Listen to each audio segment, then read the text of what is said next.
everyone. Yesterday I watched The Walking Disappointment. Oh, I meant The Walking Dead. Yeah. Ladies and gentlemen, today I will be reviewing The Walking Dead Season 8, Episode 15. And man, is this episode a complete disappointment. The first half of this episode was incredibly boring. Like, excruciating type of boring. And I was like, this is not a good episode before the season finale. And Oliver, my brother, was texting me because I'm at my grandmother's and he's at my mom's. He was texting me. He was like, this episode sucks. And I said, yeah, I agree. It wasn't until later on in the episode where I actually kind of got interested. And it was all because of Stephen Ogg, the brilliant actor who plays Simon in The Walking Dead.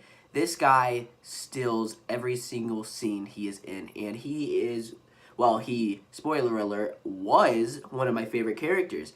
And the death he got was not only disappointing, but truly just dishonoring to this legend of an actor.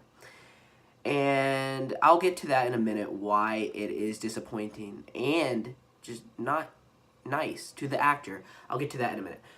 Let's talk about the first half of this episode. So it is excruciatingly boring. You have Rick finally reading Carl's letter, and it's disappointing as heck. It's just Carl telling Rick about all of his old, his old life, his style. And it just feels really odd that this was written by an 18-year-old kid. Yeah, I know he never really graduated school and he never had a life, but still, it just feels really odd, ladies and gentlemen. And I think it's just too late for these cards. Now, if Rick read these letters in, episode 10, then that would have been better. But this is episode 15. So much has happened since episode 10. And it just feels... it's too late for that, ladies and gentlemen. So, episode 15, yeah. Rick reads the letter. Then we get to see Negan arrive back at the sanctuary. And he acts like nothing really happened. And I was disappointed. It looked like at first Simon was going to get the bat. And I was disappointed that Negan didn't kill Simon that way, because I feel like Simon kind of deserved it. And that would have been a really cool way for Simon to go, even though I didn't want Simon to die. He kind of is a villain, but I wanted to see what makes Simon tick. I wanted to see more of his backstory, and we didn't get that. So, yeah, Negan returns, and it feels really odd because everyone's not even killing Negan, when I thought in the last, 2 episodes, they were now friends with Simon. Yeah. But, yeah, Simon is just talking in a room with Negan, everything's chill, nothing really happened, I just killed some junkyard people, no biggie. And they're just talking, but that disappointed me at first until the end where everything made sense. Everything at the end made sense, Negan not killing Simon, not, really doing much to Dwight. It was of his plan. It was his plan to kind of lure them out. And it did work, but it could have backfired. And I don't really know what Negan's plan was, because Dwight could have escaped and actually just ran away. Or Simon could have just left. So I don't know what Negan's plan was about that. There's not many saviors left. There's only about 100. That's still a lot, but there was 400 when they were introduced on the show. So yeah, one of the major turnoffs for this episode had to be Aaron and the Oceanside. I told Oliver before this episode came out, and I told him after the episode came out, the Oceanside is boring. We don't need the Oceanside in The Walking Dead. It is probably the most undeveloped group we have ever seen on The Walking Dead. They pop in occasionally, and then they pop out. It's just extremely disappointing and boring. And Aaron, I thought, was one of my favorite characters. And in this episode, he does nothing really... he just walks around in the woods, tired and sick, and it just doesn't feel right. It feels like we skipped a whole episode, and he's just walking around in these woods. He's tired, and I just didn't give a crap. I wanted to go back to Simon. You know, I wanted to see what Simon was doing, because Simon's the only redeeming part of this episode. So yeah, the Aaron crap was so freaking stupid. The Eugene stuff, again, totally disappointing and unnecessary. Now, it is probably going to make Eugene a bigger bad guy in the finale, but he was already like that. So, what was the point? Like, what was the point of this, ladies and gentlemen? Rosita and Daryl, they capture Eugene, and, I mean, Rosita goes just nuts on him, and then Eugene runs away and goes back to the sanctuary. Oh.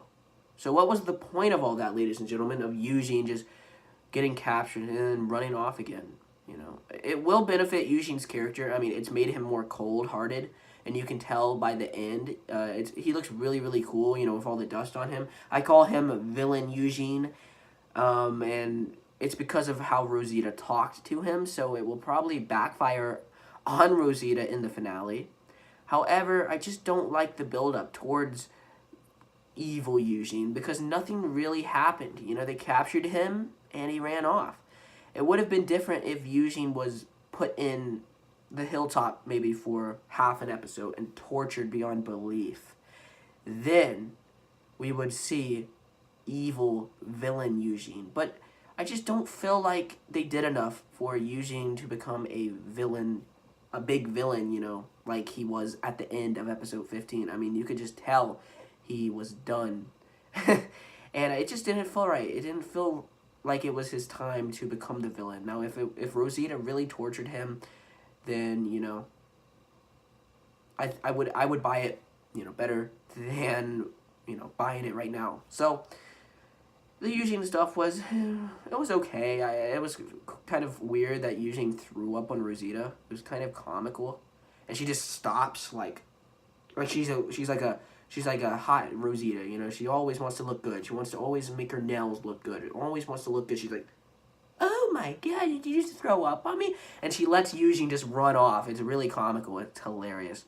Let's talk about, so yeah, then let's talk about, you know, his death. Simon's death. So Negan and Simon battle to the death.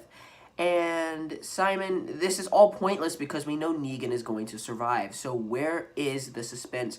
Where is the tension? We know Simon is going to die here.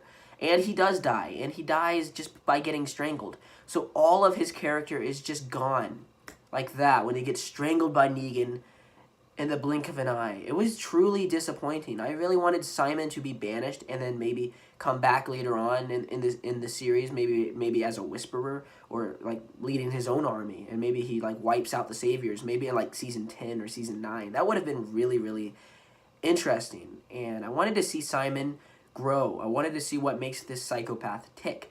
And there was no way Negan was going to die here, because the finale is next week. So yeah. So it was truly disappointing just to watch these two guys fight, and we knew Simon was 100% going to die right here, because we knew Negan was not going to die. So where is the tension? Where's the suspense? There was none, and I was disappointed that Simon is doing this, you know? And it just feels nowadays, guys, like The Walking Dead is just being drawn out as much as possible. And I hope All Out War just comes to a satisfying close in the finale. I doubt it will, but I just hope it is just going to close this storyline down so we can move on and do some more interesting things, explore interesting things. I've always wanted to go to Washington, D.C. in the show. I wanted them to go down to the city, you know, kill some walkers. I think that would be very, very interesting. So I really hope they do that. But The Walking Dead now, we've been with the Saviors since season 6. It's just tiring. You know, so much has happened since season 6. A lot has happened since season 6, 2016. It's 2018 now, you know. So much crap. And they were introduced basically in 2015 in the first half of season 6. So, yeah, a lot has happened since 2015 in my family and everything going on in my life. I was 15 when they were introduced. I'm 18 now. So, guys, I think the Saviors, you know, should just be done. You know, after All Out War, they need a rest. You know, they don't have to all be killed, but they need a rest, you know, for a season. Maybe they can come back in the end of season 9 or season 10 or something. But we need to move on to bigger and better things. So I hope you enjoyed my review. I think this episode was all right. I give it a C plus. You know, the first half was incredibly boring, but I think Stephen Ogg really made Simon his own character, and I love the guy. You know, he's a great actor, great guy. You know, I'll miss Simon on The Walking Dead, and he looked really cool as a zombie as well. I give this episode a C plus.